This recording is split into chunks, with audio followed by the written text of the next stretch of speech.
know what position he's going to play at the next level. So he's, okay, as of right now, he is committed to go play for Bill and Jordan at UNC. Yeah. I don't know if that's going to remain. Who knows? It wasn't a good showing last night, but you never know. To the 20, and he's gone! Touchdown! Easton Sadinsky! The Bulldogs get the football! Unbelievable! There goes Terry, touchdown Grandville! Pressure coming, down he goes! Lyman busting through! The junior shot out of a cannon!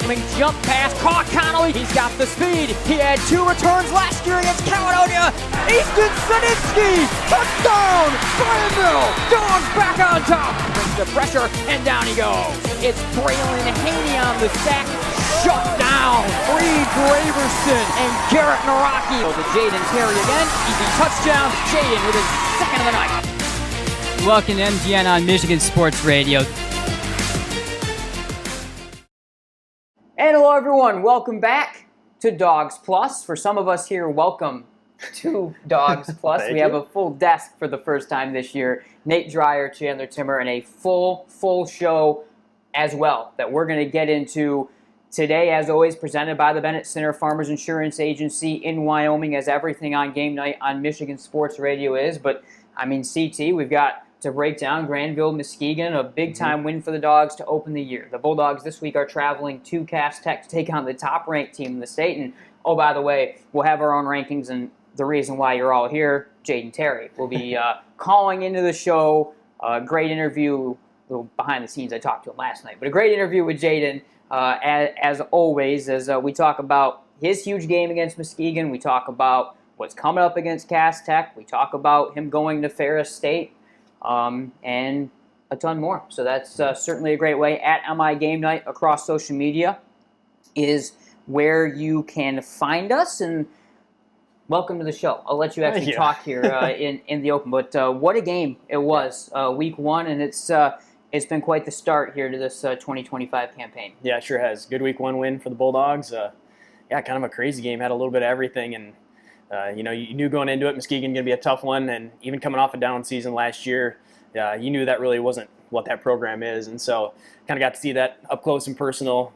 Shootout of a game, but that also had some defensive moments, some crazy plays kind of along the way, but nonetheless, Grandville gets their first win of the season. Doesn't get any easier, as you mentioned. We'll preview that later on, but it's always good to get that first win under the belt and makes things a little easier as you go into week two. Yeah, so, okay, I said on social media, and I guess I'm probably going to have, recorded a bumper or something at the start of this. This is just all out of sorts. We don't yet know if we're doing the game Friday at the time we're recording this. So, ultimately, we wound up having some more scheduling issues, which has been a trend here so far to start this year. So, this one's more my fault than yours. But we wound up having some scheduling issues on when we could do this show, and then we still haven't heard the full story yet from Cass Tech. And because we haven't heard the full story yet from Cass Tech, I'm not going to give my full opinion on the air of the situation. Okay, got to wait for that to be determined yet. If we aren't at the game Friday, tune in next week, because Nate may not be overly happy. There are some people that are doing some good work behind the scenes to make it happen, but 12 people to do a broadcast that may not actually be legal by MHSA regulations and not letting road radio come. So to all you Grandville players that kept excitingly posting this broadcast to your story, just letting you know. Just letting you know. All right, everyone's here for Jayden Terry. Let's send it to And you. welcome back, everyone, to Game Night here on Michigan Sports Radio, along with Dawgs Plus, the podcast here. And what a win it was in week one for the Grandville Bulldogs, and this guy certainly a big part of it. Jayden Tank Terry is back with us. He's been with us now, of course, 4 years up on varsity. You've joined the show at least once a year all these seasons. Jayden, first off, how are you doing, and how excited are you to roll into the season right here, especially coming off such a big win? I'm doing really good. That one was so good to keep us going into the next week. I'm just ready for this week. I'm so ready. We just got out of practice, so prepping for Cass Tech is just something that's going to be really fun to watch. Yeah, let's break it in. Let's talk about Muskegon first. 44-40, the win in that one, a back and forth game. And the one word that came to mind with me, and again, whenever you beat Muskegon, and this was an old school Muskegon effort too. They were running the football. They were doing a lot of the things they traditionally have done again. But the word that came to mind for me was gutsy, in terms of you guys coming from behind in the second half. The offense had kind of stalled out at one point in the third quarter, and you guys just found a way to fight through. Tell us about what that means first team-wide for the confidence to have that sort of performance, come from behind, and prove that you guys can win a game in the way that you did. Oh yeah, we bet down, countless of times, last season. So it was nothing new. We just gotta, have heart, continue playing. Steve would call some crazy plays, and I was like, oh, okay, and end up working out, and we celebrating after the win. That's right. At one point in time, breaking out like a broken flex bone formation with the two quarterbacks connecting on a touchdown pass. And it was definitely a game that he cooked some things up, and we'll see what hopefully he's got cooked up for Cass Tech as well. Let's talk about your performance, because once again, there's not a player that just goes off in week one better than you seem to do every year. I think you had 5 touchdowns the last 2 years. You had a couple touchdowns your freshman year, but this may be your best performance. 273 yards. 3 touchdowns, played defensively as well. Where's your confidence at after you put together that sort of performance, including the long-range touchdown runs within that stat line? I always got to be confident, and I don't think a lot of people are kind of ready week one, but I look at week one and I'm like, yo, I cannot wait getting on this field. So I'm gonna go all out. And yeah, I was talking to my dad yesterday, and we were like, where do we rank this game as your best games? And he was saying it has to be top 3. I'm like, shoot, maybe, but I wasn't really looking at it like that. But yeah, defensive wise, I was playing okay. I would thought I would play better, but the veer is a little tricky. Got me a couple times, but yeah, I thought I played great. I have a tendency, and we kind of said it on the broadcast, I have a tendency to somewhat agree with your dad, just in terms of the impact of when you had some of the big plays and some of the big runs. The 86-yarder stands out, but maybe for as impressive as the 86-yarder was, the way you outran the defense, the one that opened the game, was it 56-yarder? I think was maybe, that was maybe a more impressive run coming early in the game, because the way that you kind of just broke out of that, massive humanity, that pile. Take us through on that first touchdown run of yours of the night, what you saw, and then what's going through your head all of a sudden when you break out in the green grass. Yeah, so when I first got the ball, I was like, yo, this is I'm getting off first couple carries in the game, and I'm going through that little pile like you said, and then I see green grass on the other side of the field. I was like, oh yeah, it's go time. Took off, and then I was so hyped after that play. I didn't even know what I was doing at that point. And then after I was done celebrating, and I just realized how gassed I was, and I was like, man, I have to go back on defense. And my coaches were telling me no celebrating after plays because I just get gassed. Oh, that's funny.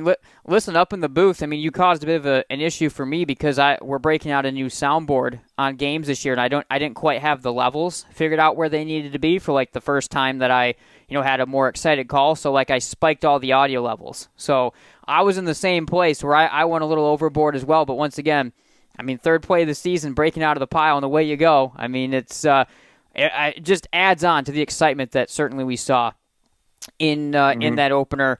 Let's move on from the Muskegon win. We'll talk about Cass Tech and some other things later, but the original reason, regardless what happened week one, we were going to have you on for this first show of the year is you've made your college decision. It's a family legacy decision. I think it's a really, really neat decision. I'm excited to see you, except for 1 week of the year, playing at the school that you're going to go to, going to Ferris State, following in your dad's footsteps. Take us through really just, top of the line. We know all the offers you had and everything the last few years. Why Ferris State? It's a simple answer probably for you, but why Ferris State in the end?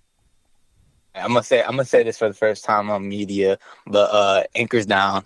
But I'm glad that I'm the one that you say it to. Thank you. Yeah, but it came down to a lot of things, but it was, some of the schools that I've been offered by wasn't there anymore, and I was gonna explain this over social media, but I just haven't. But Yeah, it like most of those, Macs were just gone, and like it was like it came down to, do I want to play FCS ball farther away, or do I want to play at the best D2 college right at home? Yeah, no, So yeah, I it just came to that. yeah, no, I think I think when you look at the, again, coaches are going to change, things are going to move around, and when you have an opportunity to go and play for this program, especially where modern college football is at, where you're going to have a chance to prove yourself and be able to prove yourself at a program that is going to be able to utilize your skill set. I mean, tell us about how excited you are. I was talking to your dad a little bit about this at the scrimmage as well. I mean, have you kind of talked to the staff and maybe Coach Anise about the different ways that they might be able to use you? Because, again, as a Grand Valley alum and fan, I'm a little bit terrified of some of the ways that you may fit into that, Muskegon offensive attack. Yeah, I was told this word, and I got real excited, but I'm stay calm until I get there. But defense. Okay. There might be a little defense being thrown in there. But yeah, of course I'll be playing running back. But yeah, I don't know what they're gonna use me for. I mean, I can adjust to anything. So I'm just ready to play. Yeah, no, I mean, you think about that staff, like what they've done with Brady Rose and the way that they developed his talent over the last couple of years from a guy that, played both sides with great speed and, skill and intelligence like what you have. I think it's going to be exciting to see the way that you're utilized up there. And again, I mean, tell us about, again, the family element, the fact that, your dad, of course, is really kind of a legend of that school in terms of the running back position, how cool it is to be able to follow in his footsteps and go to Ferris State. Yeah, I mean, we're gonna be rocking Ferris State all the time. I'm like, that's my boy. Like, my dad is for real, like my best friend. So like, we gonna have a time at Ferris, man. Like, yeah, following his footsteps is just truly a blessing. And like, I'm just gonna try to, outshow what he did. And so I can, talk smack, saying I'm a better running back than he was. But yeah, it's gonna be fun, talking ball with him. Yeah, for sure. Mention defense. We'll kind of move back into this season, looking ahead. Your defensive role, we've seen it growing over the last couple of years, and this year probably the largest role that you've had on that side of the ball, and in kind of a unique, hybrid safety linebacker edge, almost that kind of old school Viper type position that Michigan used to run with a guy all over the field. Tell us about the pride, the effort that you've put into defense, and what it kind of takes to be able to play that hybrid role, and how much fun you're having on the defensive side of the ball. Yeah, see, like, defense was my first love. I'm never gonna lose that, and just to be able to like stop someone from doing something they want to do is just a great feeling. And like, yeah, defense is a blast, man. We have so much energy on defense. Just like being able to just have fun and just doing what we do. It's fun. It's real fun being able to play like 5 different positions and doing something great at each one. Yeah, no, I mean, I tell you what, it's been difficult for me to try to build a spotting chart for your defense this year because Casey's just got so many guys playing in so many different places. It's hard to even figure out what, position to call anyone. So it's been a fun defense to watch, and I'm excited to see the growth that unit continues to have throughout the season as well. Before we talk about Cass Tech, let's also talk a little bit more about growth. I feel like I was having a similar conversation 4 years ago about you, but there is another Terry coming. Jordan is now a freshman. Tell us a little bit about his game, playing on the JV team, maybe a little bit of fifth quarter type of stuff as well this year. But how excited should Dawgs fans be about what he's going to bring to the table in the years to come? He's actually like right next to me right now. Okay. So since we got out of practice, he's right next to me. But yeah, I'm gonna be real excited to see what he does. I mean, I don't know what we're gonna do with him, but yeah, he's just gonna ball out like he usually does. I mean, he's a little nicked up right now, but as soon as he gets back, I already know he's gonna do some special things. And like, if he ends up coming up to the varsity level, you might just see 2 Terrys in the backfield, and it's going to be a problem. Man, that'd be so cool. I was watching him some in the scrimmage, and if anyone out there has also had a chance to watch him, like, he came out of a pile on like a stretch run, and it was the exact same stride. I'm like, here we go. I've seen that stride with Cam, seen it with you, and it just keeps coming. And that's I'm excited. It's going to be awesome that, and it's been well spaced out here. You guys, each get your 3 or 4 years to be able to shine and help this program along the way. All right, let's talk about it. Cass Tech this week, the number 1 team in the state. We know the talent they have, and they're coming off a really big win against Central Catholic out of Toledo, one of the best teams in the state of Ohio. Tell us about your excitement, first off, to be able to play the number 1 team in the state and have a chance to make a statement, maybe in a similar way to what like Howell did last year when they took on Belleville at the time with the T team versus the top-ranked team in the state. Oh, yeah, see, like, it was always been rumored if we were going to play them or not, and like it finally happened, and like I'm just so excited to play this team because like they're on the top. Everyone's saying these dudes are going to win it again, and like we got to just show out. I mean, it don't get better than playing, the number 1 team. Like, so I mean, that's why we play football. We play football to compete. We want to compete with the best. So, I mean, Siegel is known for playing the best team, so he's going to go at it. Yeah, I mean, he couldn't have scheduled anyone tougher to play and to play them on the road as well coming up on Friday night. I mean, kind of just break it down, describe the execution level it's going to take versus a team like this. What are some of kind of the key things, without getting into the game plan, but some of those key things in terms of the focus, the execution that the team has to have to be able to win some of those one-on-one matchups and find a way to beat a team that, again, they don't see the T very often. So when you're looking at that side of the ball, there could be a bit of an advantage. Yeah, I mean, a lot of people say it's going to end up looking a lot like how Pick North was. I mean, they're kind of like a similar team. They got a lot of Division I athletes. I mean, we don't got that many people that are just gonna go play on the next level. We got a lot of people that are just playing, other sports, committed to other sports. So, I mean, it's gonna be a battle. I mean, we're gonna have to stick to our fundamentals. We're gonna have to make sure it's 11 versus 11, like Steele had said today. He had broke that down. He was like, we got to make sure it's not a 1v1. Can't just have just 2 players going at it. We got to make sure it's 11 people going against 11 people. We figure that's going to be the best way to take on this team. It's going to be a heck of a ball game and a chance for one heck of a statement for the Grandville Bulldogs, and this guy, Jayden Terry, certainly will be a very, very big part of it. Tank, thanks for your time tonight, as always, and good luck this week. Thank you. All right, Jayden Terry here on Game Night on Michigan Sports Radio.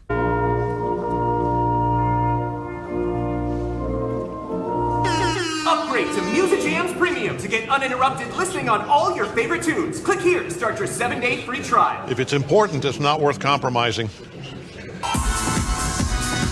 Which is why with Farmers, you don't have to compromise quality to get great savings on your insurance. I got this. We are farmers. Bum, bum, bum, bum, bum, bum. Game Night is presented in part by Farmers Insurance, Bennett Center Agency, for all auto, home, specialty, life, and commercial insurance. See what a center can do for you. The Game Night Shop is back for 2025 and restocked with new designs for the new season, along with classic bestsellers like the Grandville vs. Everyone Power T-shirts. Show your support for Game Night and our Grandville Bulldogs coverage with exclusive designs of T-shirts, hoodies, crew necks, hats, beanies, drinkware, stickers, and much more. Visit MichiganGameNight.com/shop to check it out today. Welcome back here to Dawgs Plus. Thanks again for Tank for coming on, for gifting us his first public media anchors down to me. Yeah, I wish him all the best except for 1 or probably 2 weeks out of the year, although it's not good. No. I don't like him going there is not good for me. Yeah, it's not good. It's not good. I mean, you want to talk about the kind of guy that's, and I know he mentioned playing defense too, and being used in that Swiss Army knife role.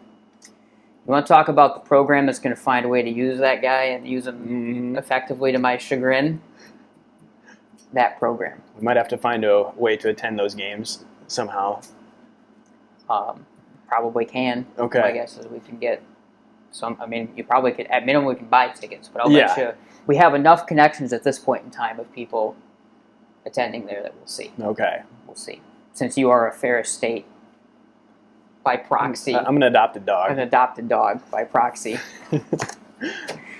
Grandville versus Muskegon, 44-40. First off, the game was not that high scoring. That's the craziest thing is I walk away with the amount of stops and whatever that happened. I have no idea how these two teams scored that much, but I guess 86 and 56-yard touchdowns for Tank and 40 for Hardiman, and then Muskegon with Petty doing all of his stuff. It adds up. All of a sudden, each team have 3 or 4 touchdowns on 2-play drives, and that's where you get there. Like I said to Jayden, I think the one thing that stood out to me, gutsy, clutch win via second half adjustments.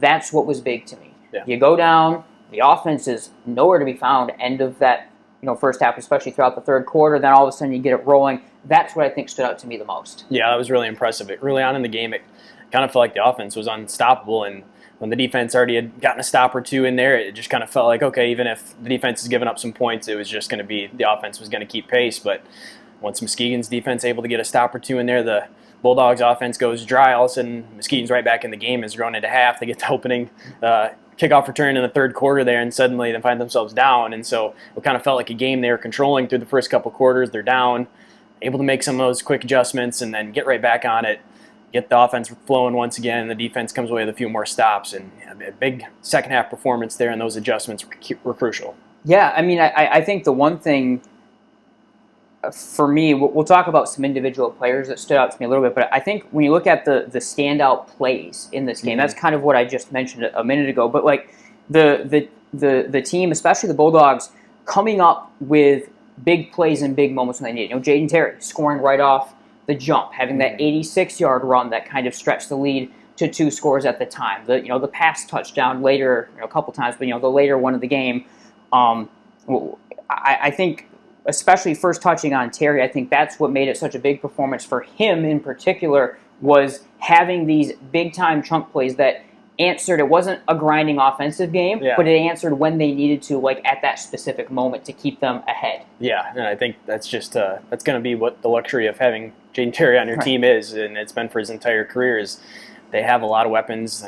Every guy in the backfield was productive in their own way on Thursday night, but when you've got a guy like Jayden back there that, it's the got-to-have-it drive, so to speak, multiple times throughout the game, whether that's early when you're still kind of trying to find your feet a little bit in a young season. Got a guy like him you can turn it to. He breaks a long one, or late in the game when you're down, you need that big play, and we were kind of talking on air. It's like, okay, this is maybe where you see that sustained drive, and Tank just takes it the distance right there and makes it easy on you, and that's just that's going to be a luxury for the Bulldogs to have. I can't remember what awards we gave which plays, but maybe the play of the game, most importantly, was the DJ Hardiman touchdown, because Muskegon takes the lead. Both teams now back-to-back drives can't score. Grandville bottled up. It's 3rd and 10. They hadn't gotten a single yard. They got the plus 40-yard line. And then, Hardiman, this run, breaks it outside a little pitch play. What he did, as Scott Van Pelt would say, heavens to Betsy. What a run. Yeah. What a run. Just breaks his way past the defense. My goodness. What a run. It was crazy. Wasn't it crazy? Yeah, it sure was. It sure was. Yeah.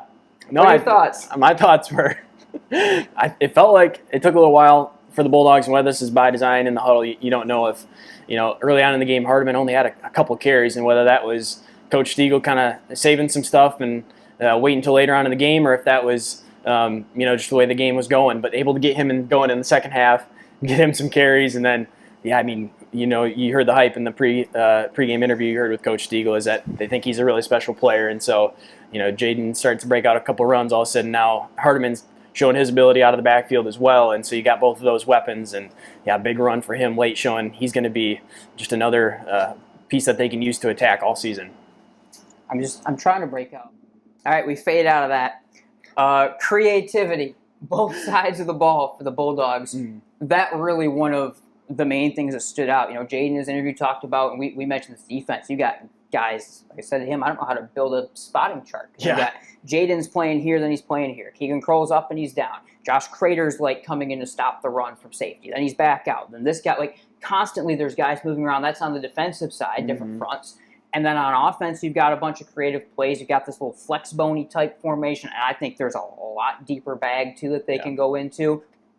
That was the main thing that stood out to me is there really was some creativity to this attack that I think is just going to add layers. Typically, Grandville's been, at least on paper, it's straightforward to prepare for. I don't think that's the case either side of the ball right now at all. Just through 1 week and just seeing, a little bit of that bag that Coach Stiegel has. Yeah, it's been fun to kind of watch that development. Speaking, at least on the offensive side of things, over our years covering the Bulldogs, is every year there seems to be just a little bit more and more stuff that Coach Stiegel throws out there, whether it's the flex bone, there's different formations, getting away from just the tee a little bit at times. And you're already seeing that week 1, and you only can imagine kind of what things are prepared that, when the offense is going and they can stick to their base offense, they're gonna run it. But you've got those moments where you can break something like that out, and it shows in a critical game like that in week 1. They had prepared and practiced a situation like that for a formation like that enough times that they were comfortable running out there, and it paid off. And then defensively too, I think, you see some of those guys playing both ways and just the versatility all the way around. And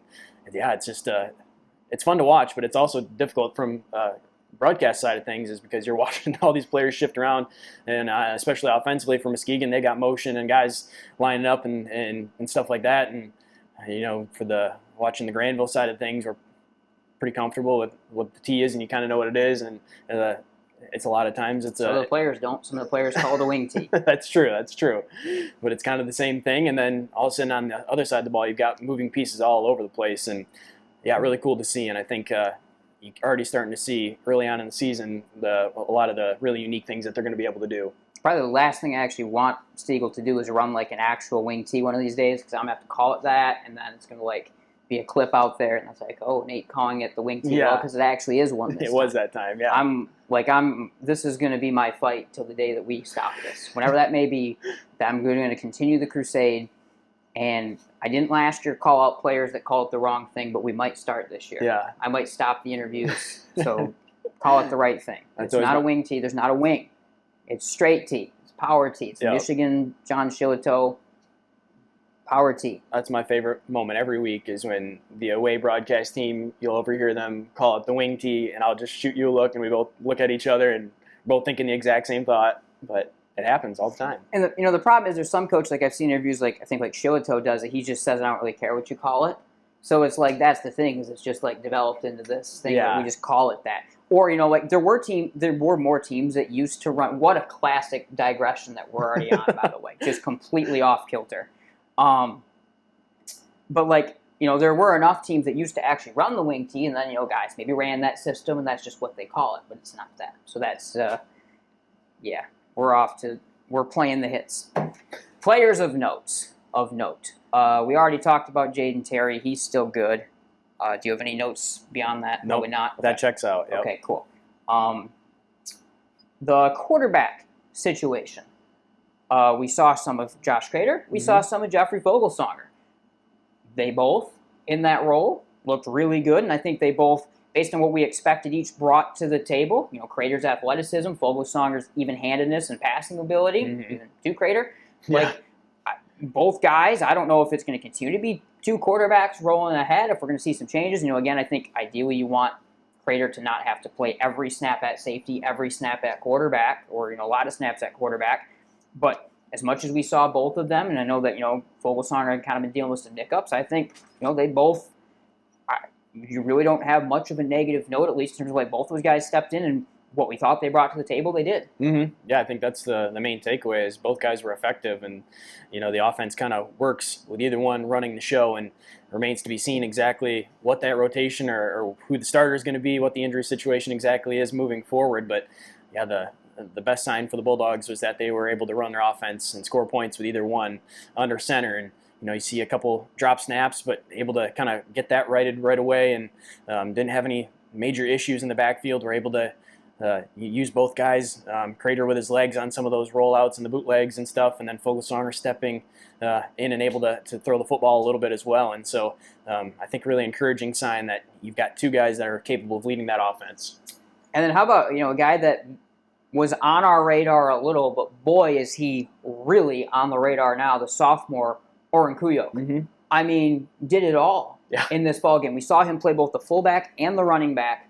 position. He returned kicks. He punted. He had kind of one not so great punt the first one, and I don't know if there was maybe a hand in there or whatever, but besides that, dude flipped the field like 3 straight times after that. And, okay, as a fullback, we saw him lay in blocks. We saw his speed as a running back as well. I mean, this is a kid that Coach Stiegel talked about as a sophomore in the preseason that he said he's going to have a role for us, and little did we know it was going to be a role just all over the field like that. But he was definitely one of those, not so unsung, but definitely one of the heroes of the game that I think has put himself more so on the radar. Guys you got to prepare for in different roles. Yeah, he's definitely one of those guys that, in the box score, maybe not a lot of the counting stats, but yeah, when you watch his effort out on the field and kind of the different things he was doing affected the game in a lot of different ways. And yeah, some of those punts are really impressive. You get a friendly roll one time on a punt and you think that's maybe luck, but he had a couple times, there were 10, 15, 20 yards and of wind was dead. And wind was dead. And that's huge in a game like that where, you're trying to get a stop, you're helping your defense out as much as you possibly can. He was getting really putting Muskegon in a tough spot to start offensively, and then you had some of those effort things that we mentioned on the broadcast too. The fullback position, being able to get out and get some blocks out there, that's something that not everybody can do. He's able to get out in front, use his speed, but then also the physicality of laying a block and being effective doing that. And so I think, it's one of those things that's tough as an underclassman, especially with this group that's got a lot of seniors and stuff, to kind of crack that lineup of getting in there and affecting the game. But he was able to do so in multiple different ways, and have to expect he's carved a role out for himself moving forward. Yeah, absolutely. And, again, so back to creativity. TJ Hardiman can, go over to be a running back spot. If Jayden comes off the field, you put him at fullback. You put him at, you got this whole mix that can all be used in different ways. One note kind of off that as well, just want to touch on, again, there were some nick-ups, especially in kind of the linebacking core a little bit during that game. That's going to continue to be the key. But going back to what we said with creativity, I think this team has an ability with their depth to still stay creative in the way that they rotate guys, but still one thing to watch also, first game of the year in the heat. Not as hot as we've seen it. You're going to see those cramps. You're going to see some of those kind of soft tissue issues that you won't see the rest of the year. Yeah, I think that's kind of the pros and cons of having guys that can play both ways and all over. On one side of things, you maybe open yourself up to some stamina issues like that. We're playing a full game, especially early on in the season, is, you're maybe going to tire out and have some cramping things early on and open yourself up to that the more time you're on the field. But also at the same time, when you've kind of got this offense and defense that can have a lot of versatile guys and can mix positions up quite a bit, you're pretty well handled or pretty well prepared to handle an injury or if a guy has to take a breather at times. You've already got people moving all over the field, so you can kind of sustain some of those things a little easier. All right, let's roll right into it. Week 2 preview, Grandville versus Cass Tech. Jayden in his interview compared it to Pickerington North last year. I think that's really a great comparison in terms of a team with that much type of skill, Division I. We're going to talk about this quarterback here in a second because, we all watched Bryce Underwood on Saturday. This kid is like the same level of toutedness, and he's come out. He's good. Yeah. We'll get into it in a second. But, very similar. I think another thing in there, Howell versus Belleville. Remember last year, Belleville #1 team. Speaking of Bryce, last year, them #1 team in the state. Howell running a T goes and beats them more towards the end of the regular season. So I think that's really what it kind of boils down to. There's not a more talented team in the state of Michigan, period, than this team. There's no team that stacks 5 stars like they have now. They're the reigning state champions. They're, a lot of their talent is young as well and getting better. This is the ultimate test, and if you're Grandville, though, you've got the experience, you've got the athletes, you've got the football players, as Coach Stiegel says, and this is kind of your test for how can we, like Jayden said, win this 11-on-11. Yeah, exactly. I think, it's something the Bulldogs have kind of gotten used to, and with some of the schedules that they've played over the season. And so you kind of, for the guys that have been around, the seniors, the juniors that played last year, they've kind of got that game against Pickerington North last year to kind of turn to. It's a similar situation, of course, in state this time, but a similar thing where you've got a team that's maybe unfamiliar with your style, at least offensively, so you can use that to your advantage. You get them uncomfortable and forced to do something that they're not used to having to defend. And then on the other side of things, these guys are highly recruited. They're going to be, more highly recruited than some of the guys on your team, quite frankly. But turn it into a team game and try to find a way to play as that unit on both sides of the football. And there's always that chance, and especially come off into week 1 win, it helps a little bit, having a little bit of momentum. But a big test in week 2, no doubt, and one that I think they'll be prepared for. So let's talk about that quarterback. So Donald Tabrin, I saw a video of him of a throw he made against, again, Toledo Central Catholic is among the 2 or 3 most elite teams in the state of Ohio. State of Ohio football, we learned it last year. I mean, State of Ohio football is probably, State of Ohio football is ahead of State of Michigan in terms of the depth of talent. This is certainly a team that's one of the reasons of it, and they beat them in a good game. And Central Catholic's got a chance to win a state championship this year in Ohio. We both saw Bryce as a sophomore when they won the state championship. If you told me, and again, this kid Tabor, he came in, he's 5-star. He came in, he had all Michigan State, Penn State, whatever offers before he played a snap high school football. Yeah. He made a throw, if you can find it. I think State Champs or someone posted it. He made this throw, I don't know, was it a touchdown or at least a deep shot or whatever it was, 50-yard throw, where he's around midfield and throws to the goal line. I mean, he goes back and he didn't even there was no wind up. No. He didn't step into it. He threw that sucker off his back foot, and it was just a dart, 45 yards to another 4-star that's catching the football. Mm-hmm.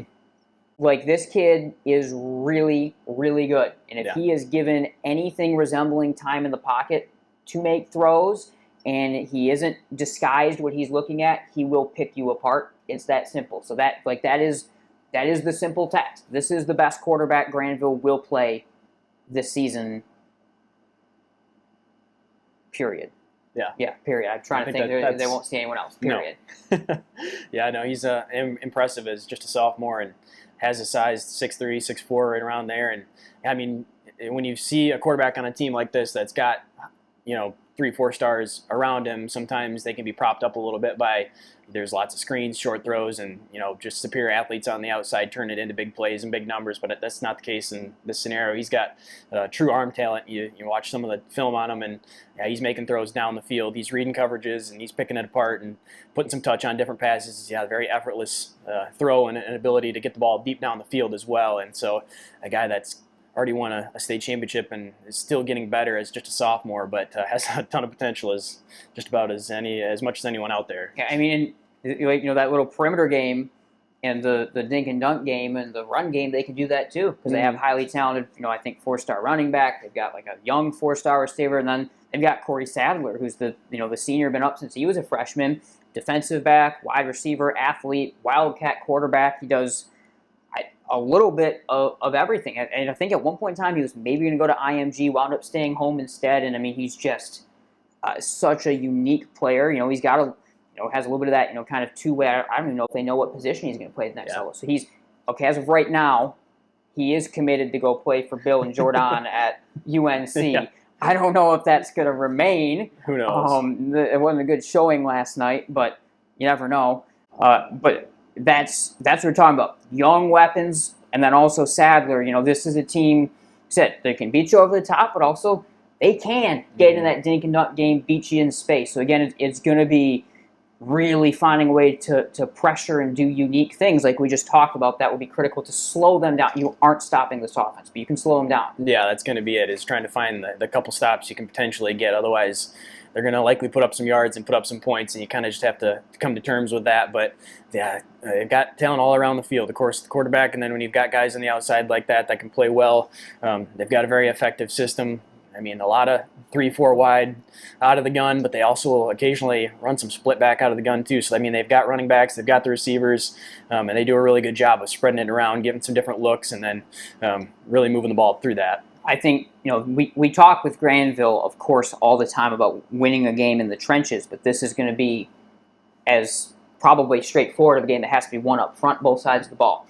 If Grandville can defensively control the line of scrimmage, take away the run game, as we've seen them up the middle be able to do. I mean, Muskegon, yes, they got some chunk plays. They were come around the end. They were on the Muskegon triple option stuff. Like up the middle, Matt's and company have done a pretty good job stopping the run. You have to be that much better against this line. Also, you're going to have to get pressure. I mean, you've got a new group of edge rushers this year that I think are pretty interesting guys. You got a guy like Wyman that can move inside and out a little bit. You can get creative with it. where the heck is Jayden Terry going to be coming from? He could be blitzing from nickel corner and, here and there and over there. And, Keegan Kroll could do the same, and the linebackers can swap. And, there's so many tools that they can do. But I think at the end of the day, winning up front, confusing a sophomore quarterback with a lot of different looks to pressure him is going to be key on that side of the ball. And then offensively, it's pretty simple. They have to get a push on offense that lets them get 4 yards a run and control the clock that way. Like, it really, up front, it's the simplest talking point in all of football broadcasting, but we will be watching the offensive line battles on both, the line battles on both sides more than we almost ever do. Yeah, I think that was a big part of the game on Thursday night, and it's going to be the same this coming Friday. It's a big part of it. I think offensively, I think you're probably going into it, trust the offense just based on what you've seen and the fact that they've been able to do that. Some of their playmakers, the offensive line is going to get a push, just referencing back to a game like the Pick North game last year, where even against some high-level potential college talent, they were able to get a good push and able to do that. I think defensively, that's really where you kind of watch things and see how they're able to handle all the talent for Cass Tech. And this is really, kind of a let Casey Zenner cook moment and see what he can do against. He's got the versatility that we've already talked about and guys in multiple positions, and you just have to make it difficult for some of that talent back there, keep them thinking a little bit, mix up the looks, where guys are playing, who's playing where, mix some coverages in there as well, and try to slow them down a little bit. They're probably still going to hit a couple big plays here and there, but it's trying to find and put together a few snaps. I think if you kind of pride yourself on that interior defense on the inside, can maybe limit the run game between the tackles, try to make them a little bit one-dimensional. I think they're going to be pretty willing to try to just air it out and throw it quite a bit if you can take that away. So if you can force them into that, they become a little bit more predictable. That's maybe where you can find a little bit of an edge, make a big play here or there. Yeah, no, it's going to be a fascinating game to watch from either on top of the press box or from on my phone at Berlin Raceway on Pit Road. It'll be one of the two options is where I'm going to be trying to watch the game. Again, when we record this, we don't know. There's probably a banner across your screen right now that's saying what we're doing. We'll see. If we don't know yet, I might just post this tomorrow. Yeah. And then we'll do I'll post a reel of Nate behind the scenes, whatever. Update. I hope to be there. I'm planning on being there. We're both planning on being there, in theory. So, yeah, we'll leave it there. Okay. It'll be a great game. I can't wait. I can't wait to see how this goes. And again, my mind goes back to Howell Belleville last year because it's the same sort of thing. And I think Grandville is that level or better of a T team. I mean, call it spade a spade. The way the playoffs went last year, I think the game Grandville played against the eventual state runners-up, I think they were going all the way to that point where Hudsonville got as well. So we'll see. Maybe this is the first of two matchups. Maybe. Unless Tommy Carr has something to say about it on the other side of the state, which he might. Yeah. All right, we'll quickly step aside, and when we come back, we got our top 10 lists. We had a fair bit of movement because everyone played each other, and somehow more teams still lost than teams won, I think, in the top 10. So we'll be right back. This broadcast is presented by Farmers Insurance, Bennett Center Agency in Wyoming. For all auto, home, specialty, life, and commercial insurance needs, see what a center can do for you. Call today at 616-980-4949 or visit at 2240 28th Street Southwest in Wyoming. All right, welcome back to Dawgs Plus. Let's wrap some things up right here with our West Michigan top 10s list, something that we have been fighting doing for ever. I try to get all these different creative ways of doing it, and it just didn't work. I'm like, you know what? Let's just jump into the fray. I'm on the committee for the power poll for Michigan Sports Radio that hopefully I'll be joined by more committee members this year so that the power poll isn't mostly me with your little bit of input. Yeah. Sometimes other people, whatever. What you'll learn, folks, about these polls, I just have to say, is there is a content and clicks element to these going on more than what you may recognize. Now, some people, I'm sure Snooze will yell at me Friday and say that mine's legit, which I'm sure it is. He's, Snooze's content is pure. Yeah. He does real content that's helps people and whatever, as opposed to us, which we don't. If you've watched this show so far, you've learned that. We're not here to help anybody. We're here to muddy the waters. Right. We are water muddiers. Let's get into it. Okay. I'm going to let you go first. I have a nifty graphic. I'm going to bring it on screen. Okay. And then you're going to take us through. I'm going to give you the floor. I'm going to let you talk for a long time, which you love to do. Yeah. There's no broadcaster I know that loves talking more than you. And there we go. We're on the screen. So Chandler, take us away. What do you got? I'll give mine, then we'll discuss. Okay. Actually, I'll probably interject at some point. But. Okay, you're probably going to have some thoughts on it. Yeah. But all right, we'll start at 10. I've got East Kentwood 10. They're going to come for you. Yep. This is, I'm just going to read through it, and then you're going to say whatever you're going to say. So 9, I've got Rockford. 8, Mona Shores. 7, West Catholic. 6, Byron Center. 5, Unity Christian. 4, Zeeland West. 3, Grand Rapids Catholic Central. 2, Grandville. Hudsonville at 1. Yep. There really aren't many notes. So again, one thing I do want to say about our list is it's kind of a hybrid, a little bit head-to-head. How good are you? Like, we do weight a little bit more towards, like, the OK Red, but also it is a little bit relative to your level of competition. Because I feel like sometimes these top 10 lists, they claim that they're, like, true head-to-heads, and, like we saw the game that West Catholic played. Yeah. Like, a D2 team that's, it's going to be real, like, West Catholic can go head-to-head with the worst team in the OK Red and just strength in numbers and size. It's going to be a competitive game. So I wanted to stay away from that a little bit, make it a little bit relative to your level of competition. And still weighted if you're playing better teams. I think that still weights a little bit into it. We both have our own unscientific method. But yeah, no, I don't think I really have too many notes. I think Unity Christian's a very fast mover up. That was a big win over Whitehall. I like not really moving Byron Center much. West Catholic still, lost to Northview, but again, like I was saying.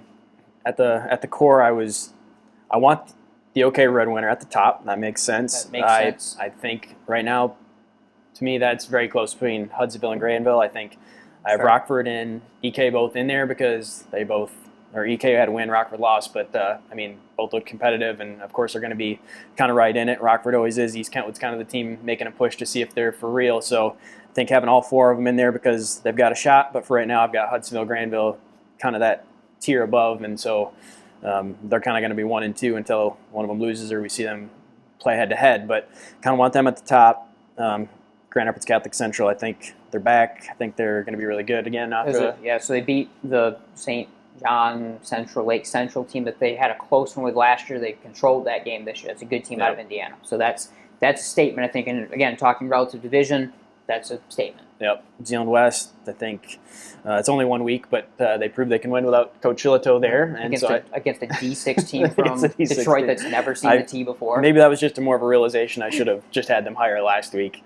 Unity Christian I was impressed by. Byron Center, I think they played Hudsonville really tough. So if you're losing to my now number 1 team and it was a close game, it's tough to bump them very far. West Catholic. Note on Byron Center, they started Bainbridge at quarterback. Okay. So I had read and had seen that Easton Weichers, who was the backup last year, sophomore, I don't know if he's hurt. I got to do some more research on this. Clearly, I think we might be doing a Byron Center game in a couple weeks based on how things play out schedule-wise and where other broadcast teams around the area are.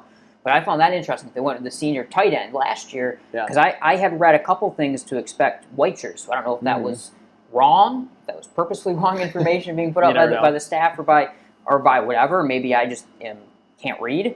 But that was one thing I was kind of surprised by is that they went a little bit different direction in quarterback for one reason or another than I was expecting. Mm-hmm.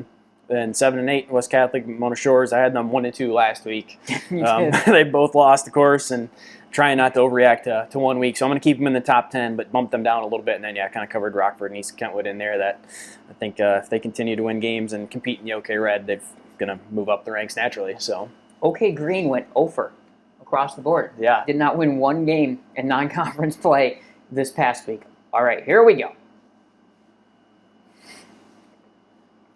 10, I left West Catholic in there just because again, relative to division, what they are. 9, I've left Muskegon in because I think that's a really darn good team. I think we both walked away pretty impressed. They're back to running the ball. They're back to running the ski gun. Yep. Not as much of this passing BS they were doing in the past. They looked like Muskegon again. 8, Lowell. They killed East Grand Rapids Very physical game. East Grand Rapids, a lot of talk this year about they were going to be a way more physical football team, running the football and stuff, and Lowell overwhelmed them. They're pretty happy with where they are. I felt, at least for this week, they deserve a shot in their Byron Center. All the things you mentioned were functionally correct. Grand Rapids Catholic Central didn't move them up quite enough yet, and that's mostly because of a couple reasons that I have coming right here. 5, Zeeland West, right in the same range you do. I do think they're fine, and I think they're going to contend for the state championship. I didn't want to drop Mona Shores much. Tough loss, but I think they're really good. I think talent-wise, I think they're going to still. I really don't want to punish teams too much for early season good non-conference game losses. In particular, setting the precedent just in case. And then 3, East Kentwood. They killed Southfield A&T. So Southfield A&T went from state champions to 2-7. Lost that game big, but still. I'm going to buy into the hype a little bit just because I believe in the OK Red. 2, Hudsonville, I had them down at 10. I said, I think they're way too low. Let me see if they win this game. And they proved me all right. Van Lake's really good. He was moving around, throwing the ball. The line looks good. And I had Grandville 1, and then they beat Muskegon. So Grandville stays right where they were. Some honorable mentions. Unity Christian was right there. Northview, they did beat West Catholic. If they can do that again for Ashnock's group, they had to replace some stuff. But, boy, they looked like they made a statement. I think that's it for honorable mentions. Is there anyone else I'm missing on this list? I can't really see. I got 3 teams from the OK Red. That seems pretty good. So I don't know if there's anyone else that I might be missing. I don't. Is there another team that I should have on there as an honorable mention that lost? Are they to like me? 11 or 12 like they'd maybe be, or like? Yeah, they're in there somewhere. Probably, yeah. Yeah. Okay. Whoever that team is. Yeah, whoever that team is, that lost to one of the best quarterbacks in the state, one of the best overall teams. But yeah, I took them off for now. They got to earn their way back in. Hey, they got a matchup against one of your top 10 teams this week. So. And you know what? If Muskegon wins that game, or loses that game, I should say, I think that's an impressive loss. Yeah. To lose to Rockford, that's an impressive loss. So I think they'll probably stay in, and then we'll keep Rockford out just to earn it. Just to earn it. Setting it up. Yeah, setting it up. I'm going to be. My goal is for one of these videos, one of these weeks. You all are about to see I've played both sides of this. Yeah. I've played the side where I've refused to rank Grandville all season sometimes, or put them at the top, as a. Oh, Nate doesn't even believe in us. This year we're doing the opposite. So there's my top 10. That's the legit top 10, 100%. I mean, it is actually pretty. That's what I believe. It's mostly justified. Right, it's mostly justified. But yeah, that's my top 10. Not missing anybody. All right, great show. Great show. Awesome show. We're off and running. We will maybe see you Friday. I'll be on a broadcast. If you have Flow and I'm not at the Grandville game, tune in. It's the Battle of the Pros weekend at Berlin. I'll be on the air for sure Saturday. We got to hold back for that. But yeah, that's what's going on. So tune in either to hopefully hear our network. Hopefully the network I own and have sold sponsorship to do this game we're at. Otherwise, Bennett Center Farmers Insurance Agency might be getting a shout-out on the Berlin Flow broadcast at some point during the race. So yeah, that's it. Grandville Cast Tech. Cannot wait for it. We will see everybody later. What an end. He's Chandler. I'm Nate. Goodbye.